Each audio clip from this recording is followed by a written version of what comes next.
Jóvenes, tengan ustedes un cordial día, nuevamente por aquí, por este medio, para nuestras clases del curso de literatura. Ya prácticamente ingresando a la recta final de este año académico 2020. Es una tristeza tremenda de no habernos tal vez relacionado, visto, compartido dentro del aula, ¿no? Como debe de ser durante todo este año. Pero estoy seguro que el próximo año ya nos vamos a volver a encontrar en el grado siguiente, ¿no? Un grado superior más, y donde ya también les va a faltar poquísimo tiempo para poder terminar el colegio, ¿no? Para poder terminar la secundaria. Mientras tanto, chicos, vamos a continuar con nuestras clases, vamos a continuar con el desarrollo de los temas de lo que estábamos realizando. En esta oportunidad estamos hablando acerca del siglo de oro, ¿no? El siglo de oro, el siglo de mayor esplendor, el siglo donde pues se desarrolló en España una literatura más elaborada, una literatura más trabajada por parte de los escritores españoles. Claro, por supuesto, tomando como modelo a los escritores anteriores, ¿verdad? Tanto a Grecia, a Roma, a Italia, ¿no?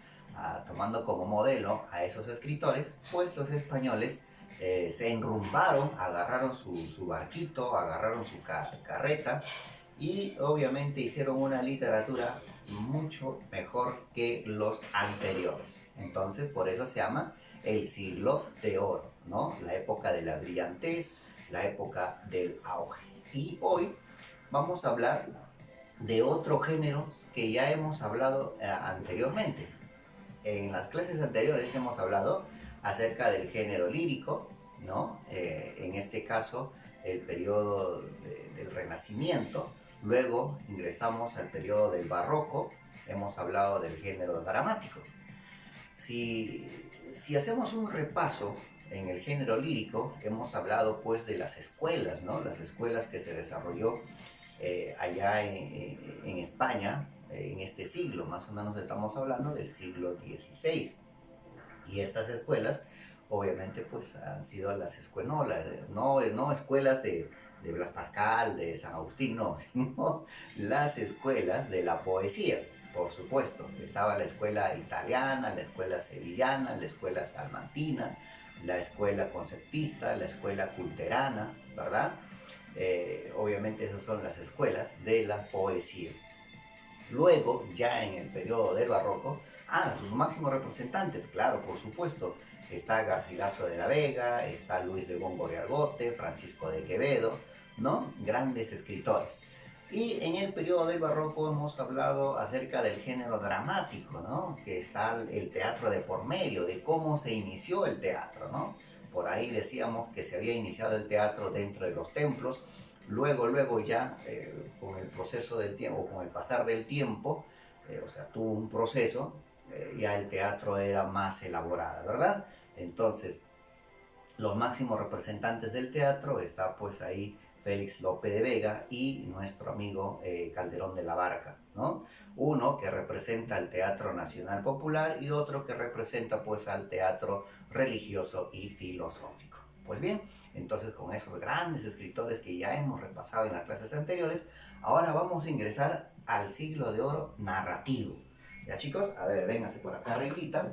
Acá está el palito de la sabiduría. Este es el palito de la sabiduría. Y acá tienes a la pizarra mágica. La pizarra mágica que por supuesto durante todo este año nos ha acompañado, al igual que el palito mágico. El palito de la sabiduría. Entonces, según el palito de la sabiduría y la pizarra mágica, ¿qué nos dice acá? La narrativa en la edad de oro, o sea, en el siglo de oro. Eso significa que es el género narrativo. Y vamos a leer cada una de las tarjetitas y vamos explicando. ¿Les parece? Listo, va. Dice, la prosa se deriva de fuentes orientales, las 1001 noches. ¿Eso qué significa? Que obviamente la prosa va a tomar como modelo, como ejemplo, vuelvo a repetir hace rato que dije, que estos escritores españoles tomaron como modelo a los escritores anteriores. En este caso, en la narrativa, va a tomar, dice, como modelo a la literatura oriental, ¿no? En este caso, a los árabes. porque la literatura, en este caso la obra Las Mil y Una Noches, es de origen de los árabes. A ver, DJ, ya pues DJ, ¿qué pones? Listo, ahí está. El DJ nos está haciendo sabotaje, ¿eh? Nos está haciendo sabotaje.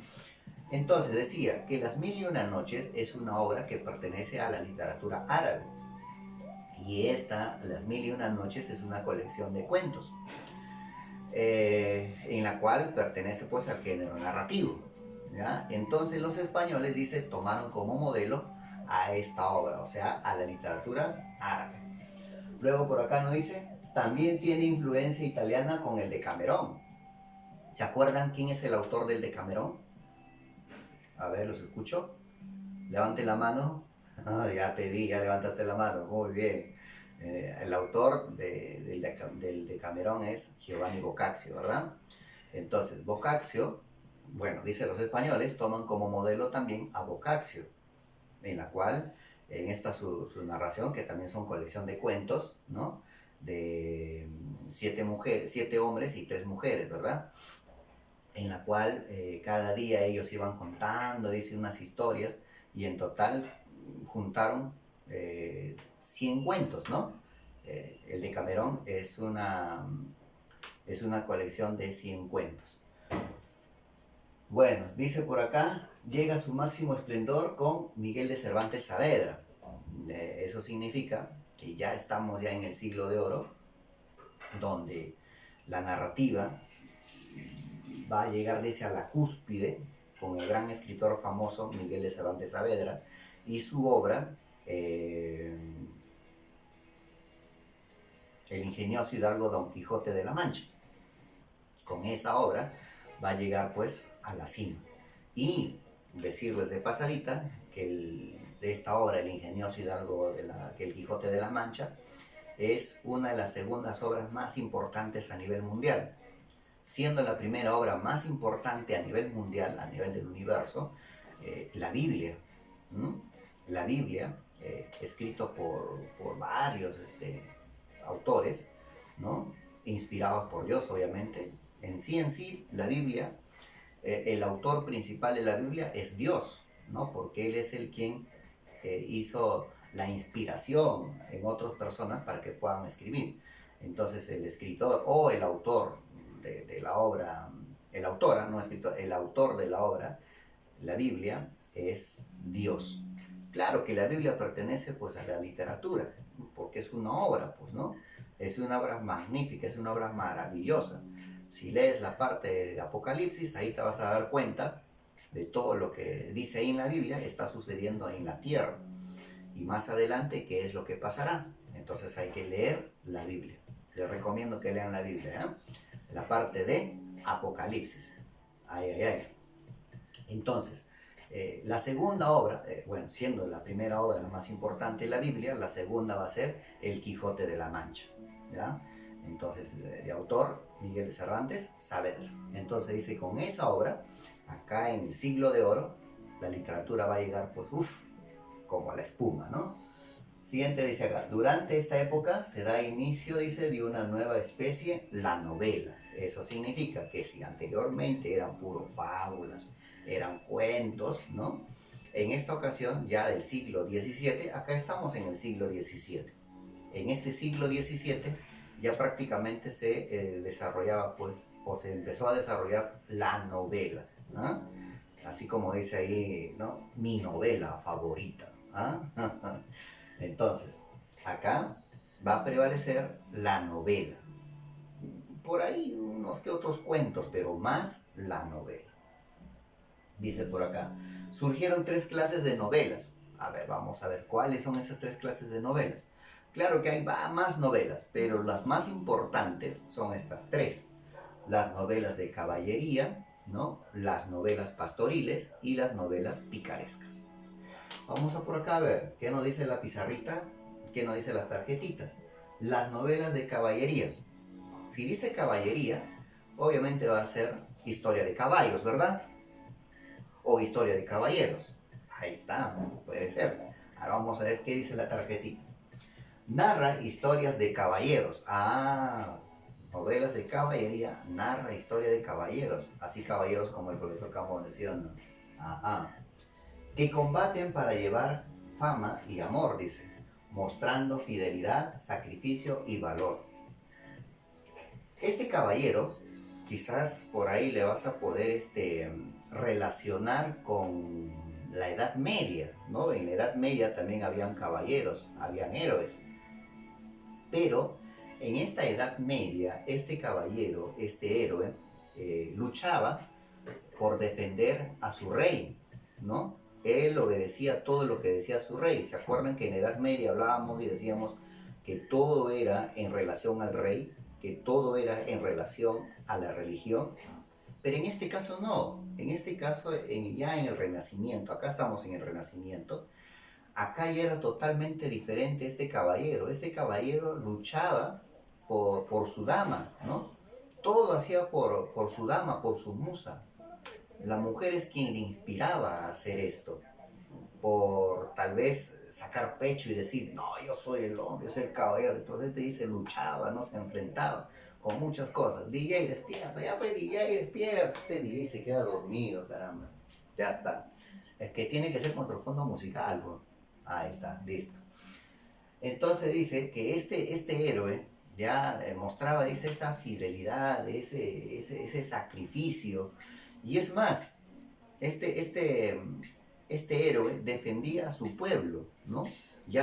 Acá ya no había rey, simplemente era para el pueblo y para su dama.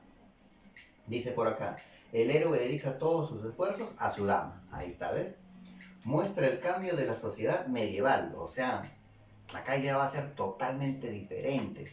Ya no vamos a estar en la época medieval con el rey que te va a ordenar y esto que otro, no, sino que es ya ver y velar por el pueblo, defender al pueblo tal vez de otras invasiones.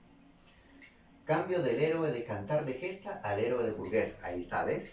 Al héroe del cantar de gesta, eso que estaba con el rey, y al héroe burgués, al héroe del pueblo, ¿no? Lucha contra enemigos humanos y sobrenaturales. Acá ya no va a luchar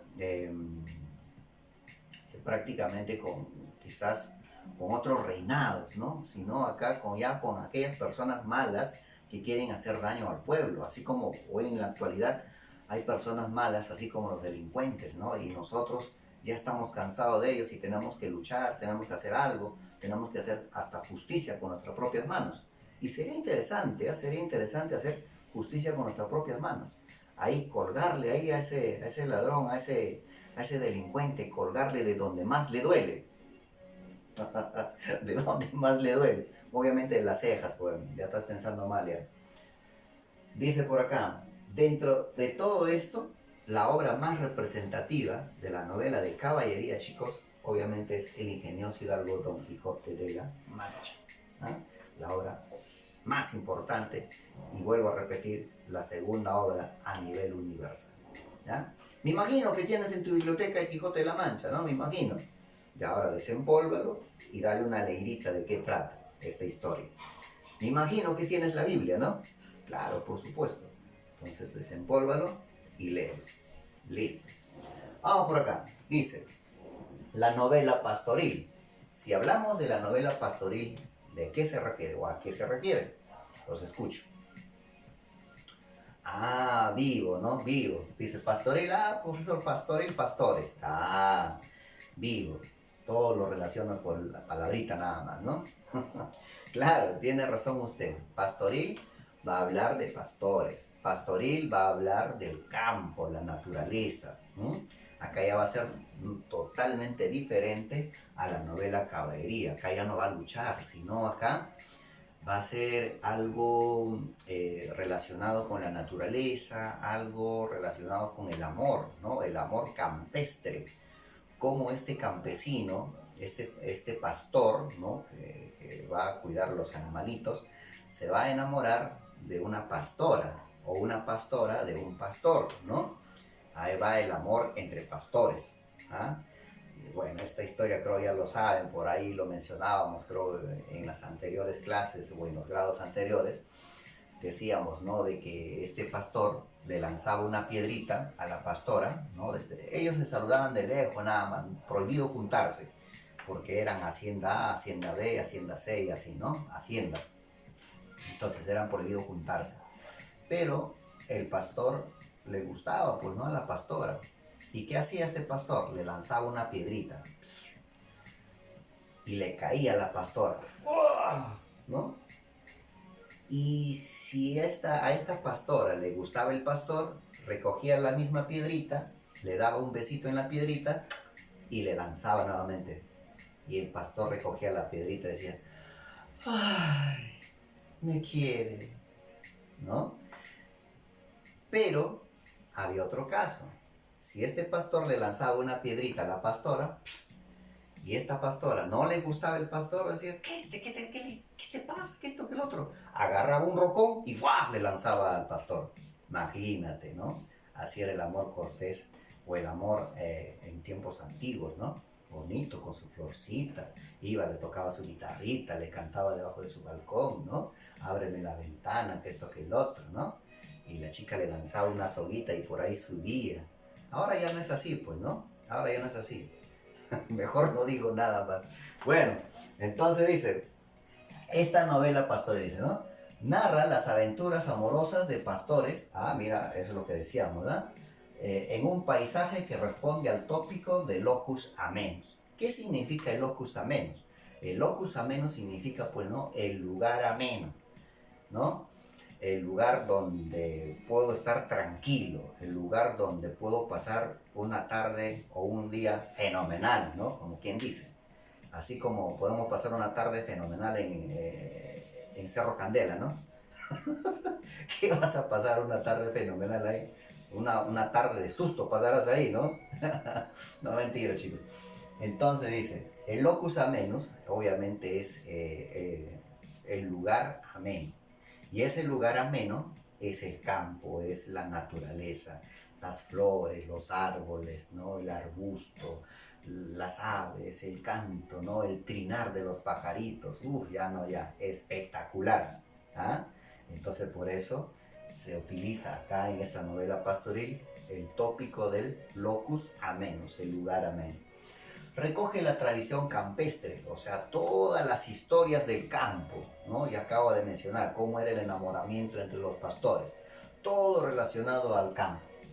Adquirió importancia con las églogas del Renacimiento, bueno, las églogas de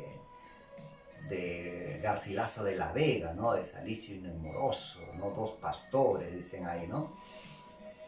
Tema que utiliza acá, obviamente va a ser el amor no correspondido, ¿no? Si acá el tema va a ser la fidelidad, acá el tema va a ser la fidelidad en la novela de caballería, va a ser pues no la fidelidad, el sacrificio, el valor, eso va a ser el tema en la novela de caballería. Y acá en la novela pastoril el tema va a ser el amor no correspondido, ¿ya? Amor no correspondido porque a veces pues no, esta chica no quería estar con el muchacho, le tiraba un rocón, un ladrillo, ¿no? Imagínate. Dije, oye, ya pues dije, despierta, dije, ya está. Acá vamos a encontrar una obra representativa dice la obra es Los 7 libros de Diana, de Jorge Montemayor, ¿no? Donde habla pues todas las historias de esta pastora Diana, ¿no? Uno de los libros va a ser Diana enamorada, ¿no? Se lo recomiendo que lo lean, chicos, búsquenlo por internet y lean esta historia, es una historia que te va a quedar, ¿no? Oh, boquiabierto. Te vas a quedar enamorado ahí. Entonces los invito a leer esta obra. Diana enamorada se llama. En sí son 7 libros. Ahí dice Los 7 libros de Diana. Pasamos a la novela picaresca. A ver, picaresca. Si vamos a hablar de novela picaresca, ¿de qué hablaremos? A ver, picaresca. ¿De picante? No puede ser. ¿De picarones? ¿Picarones de comer? No creo. A ver. En este caso, muy bien, de los pícaros, de los vivarachos. Ahí está. En esta novela picaresca se va a hablar, pues, ¿no? De aquellos personajes que van a ser vivos, que van a buscar la forma de sobrevivir, ¿no? Listo, en este caso vamos a tener a los vagabundos, ¿no? Aquellas personas, pues, ¿no? Que hacen malabares para poder llevarse un pan a la boca. Vamos a ver las tarjetitas que dicen. Narra las hazañas y aventuras de un antihéroe. Eso significa, si acá en la caballería es un héroe, acá en la picaresca es un antihéroe. ¿Por qué un antihéroe? Porque esto, en lugar de hacer cosas buenas, ¿no? Para el bien de la sociedad, hace pues cosas malas, ¿ya? Y obviamente eso no lo vas a hacer, ¿no? Usted tiene que hacer como acá el de la caballería, ¿no? Exacto. Dice, es una narración autobiográfica. Estas novelas picarescas, todas las novelas picarescas, bueno, todas no, algunas vamos a hacer, o la mayor parte de las novelas picarescas son anónimas. Excepto, por ejemplo, podríamos decir Rinconete y Cortadillo de Miguel de Cervantes Saavedra. Rinconete y Cortadillo también habla, ¿no? De estos dos niños, Rinconete y Cortadillo, que pues hacen malabares para poder sobrevivir, ¿no? Dentro de una sociedad. Ellos son personajes del submundo, o sea, de la sociedad baja, ¿no? Ya prácticamente una sociedad marginada de los vagabundos. Entonces su autor va a ser Miguel de Cervantes Saavedra. También se lo recomiendo que lean Rinconete y Cortadillo. ¿Ya? Es una historia maravillosa de dos niños. Y la mayor parte son anónimas. ¿Por qué? Porque van a ser autobiográficas. ¿Eso qué significa?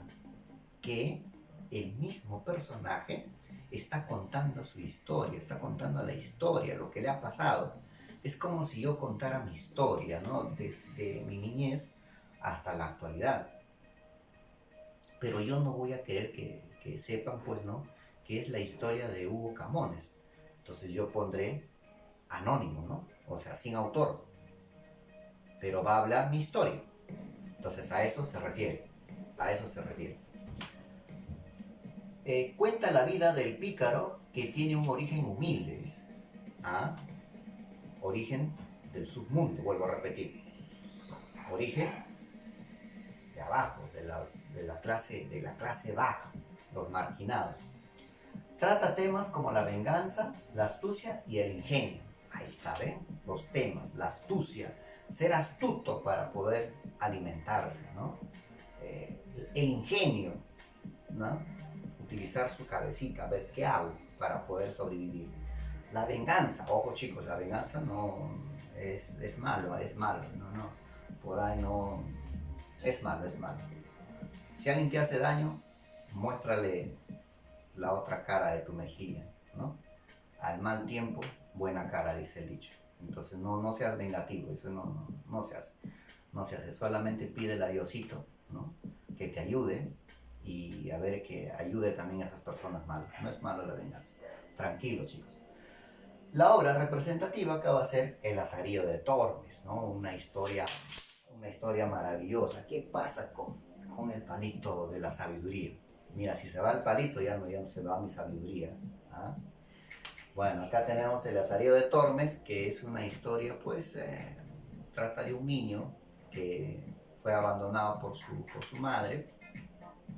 Es una historia simpática. Bueno, ustedes ya lo conocen esta historia porque en el grado anterior ya me parece que le habíamos contado esta historia, ¿no? ¿O quieren que le cuente? No, vamos a pasarnos toda la mañana contando esta historia.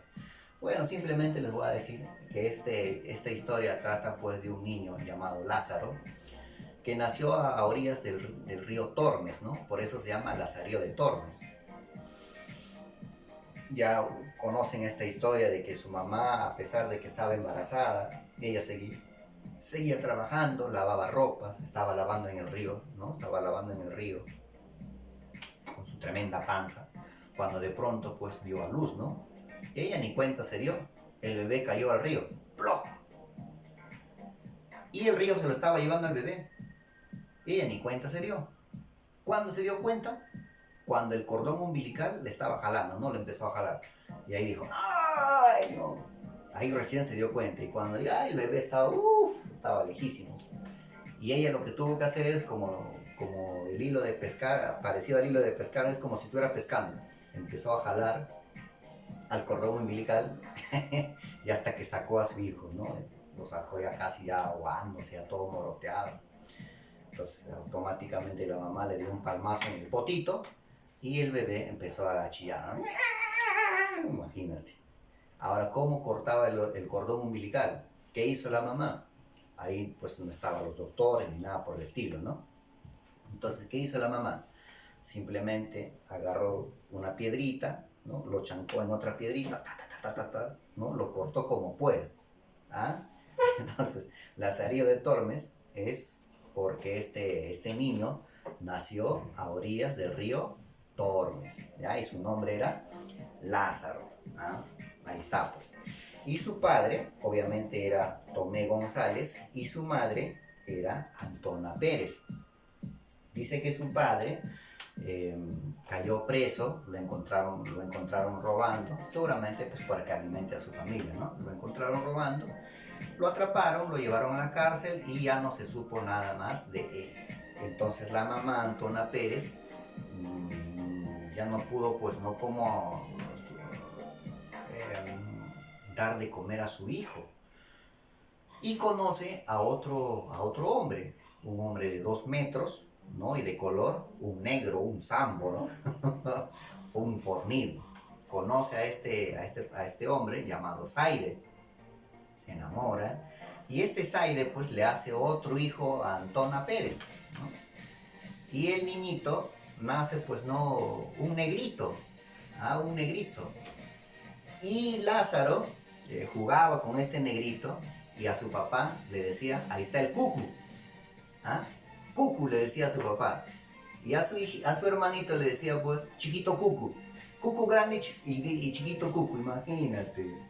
Era una historia pero simpática. Pero Lázaro no se llevaba bien con su padrastro, ¿no? O sea, sin embargo, Lázaro tuvo que aceptar a su padrastro porque él les llevaba pues comida, ¿no? Le llevaba carne, le llevaba leche, le llevaba pan. Y de esa manera pues ya Lázaro aprendió a querer a Zaire. Pero sin embargo la relación no era muy bien. Dice por ahí la historia que Zaire también cayó preso. DJ, baja un poquito el volumen, por favor. Ahí está, ahora sí lo despertó. Baja volumen, DJ, por favor. DJ, ya. Entonces, Zaide también cayó preso, lo llevaron a la cárcel. Y total que Antona Pérez ya no pudo pues hacer nada con 2 hijos, ¿no? Y es así como Antona Pérez va por la calle y encuentra a un cieguito. Y al cieguito pues le dice que a ver si le puede dejar a su hijo para que lo ayude, ¿no? Para que lo lleve por aquí y por allá. Como es ciego. Entonces el cieguito le dice, mira señora, yo encantado que me ayude, pero yo no tengo dinero para poder pagarle. Entonces, ¿qué hace la señora Antona Pérez? Le dice, no se preocupe señora, simplemente quiero que le dé un techo donde vivir y comida para alimentarse, nada más, no quiero que me pague. Si es así, no hay ningún problema. Entonces es así como Lázaro empieza sus aventuras, ¿no?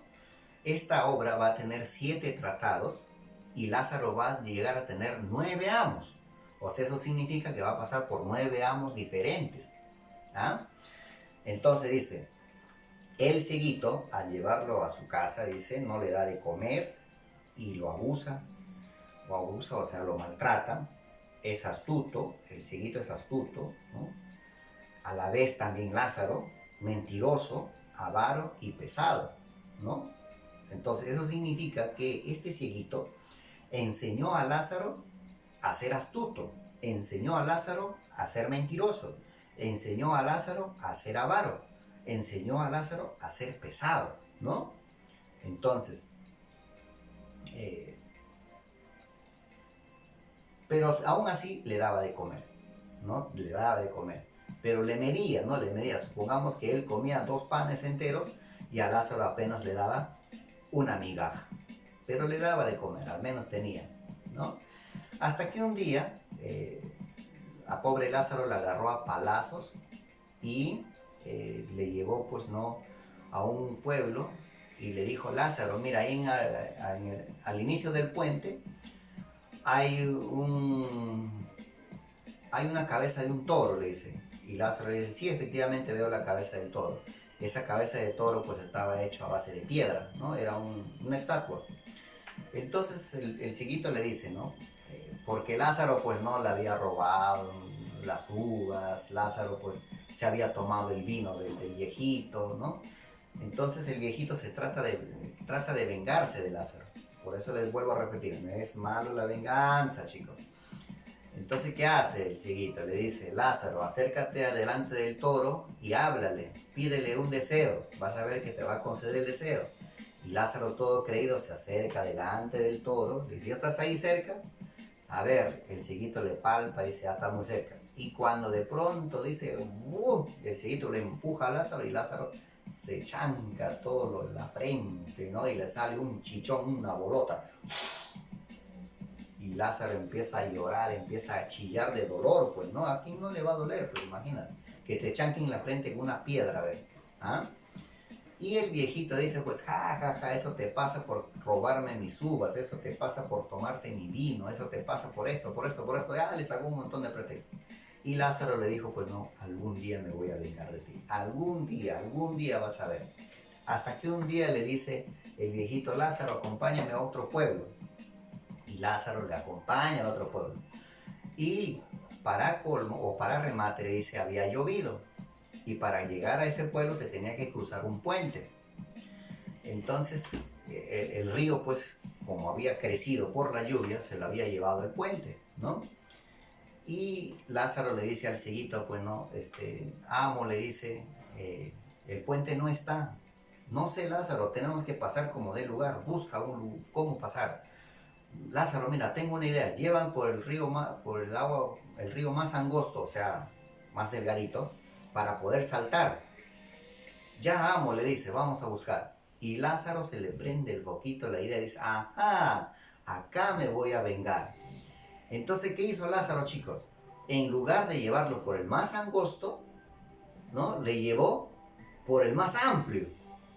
O sea, en lugar de llevarle al río más angosto para poder saltar, Lázaro lo llevó por el más amplio. Y cuando llegaron ahí, le dijo: amo, le dice, ya encontré el más angostito. Pero no era el angosto, era el más amplio. Ahora sí podemos saltar, le dice. Lázaro le dice: ¿estás seguro? Yo escucho un montón de agua.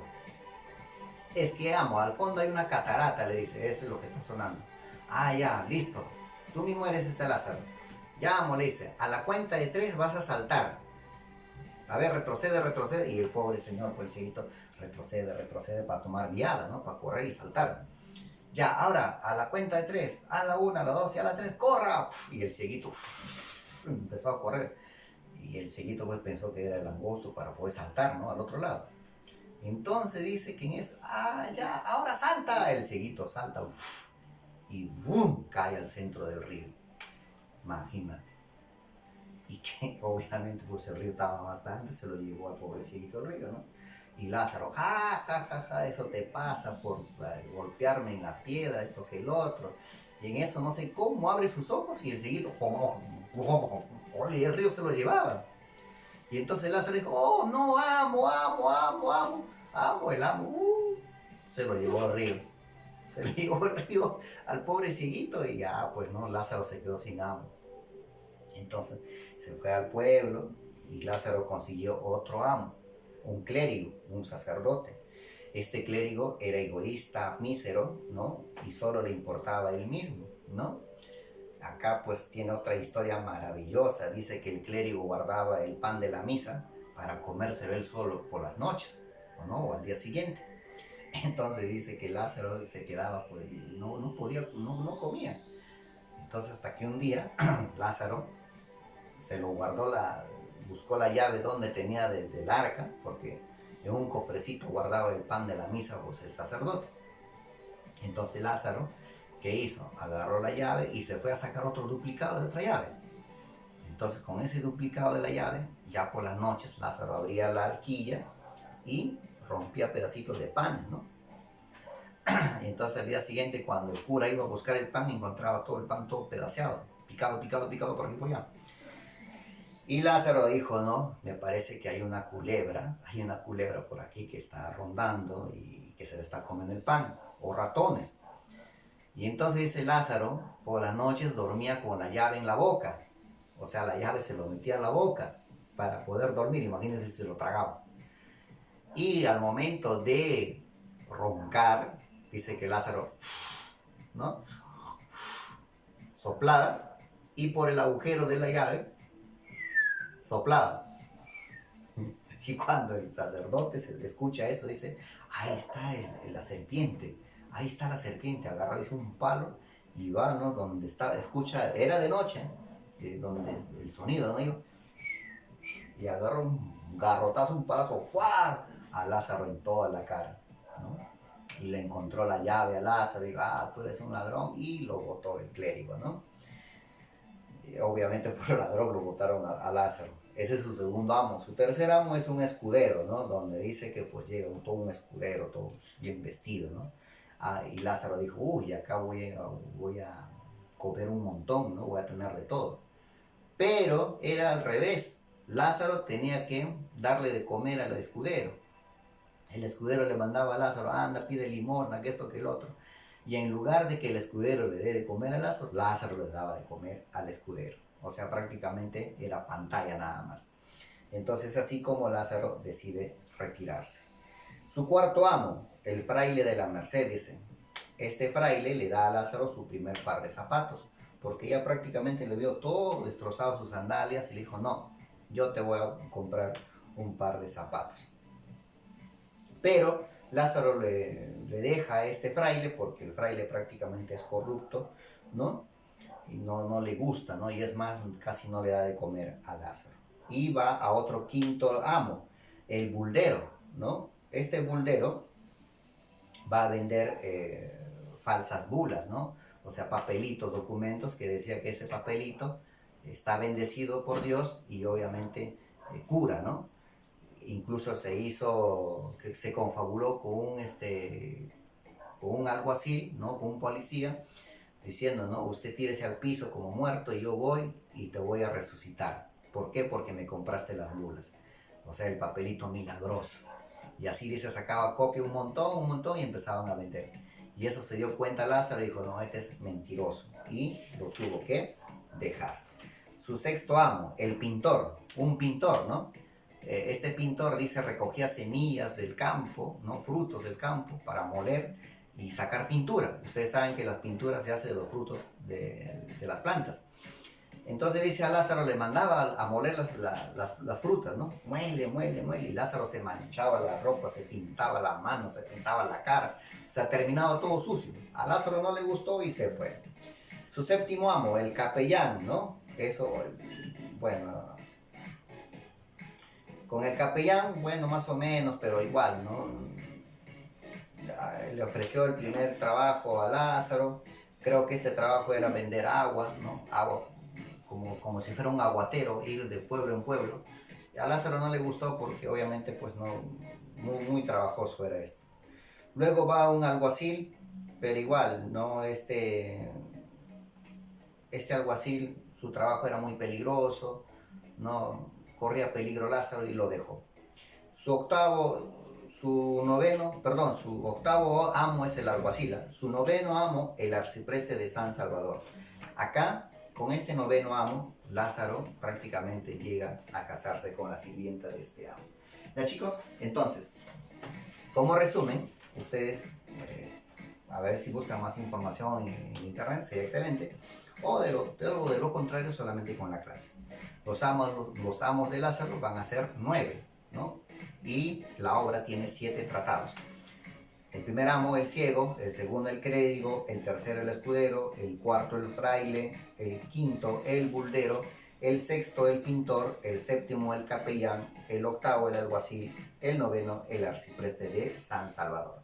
Chicos, yo en la plataforma les voy a dejar un examen, unas prácticas, y lo desarrollen.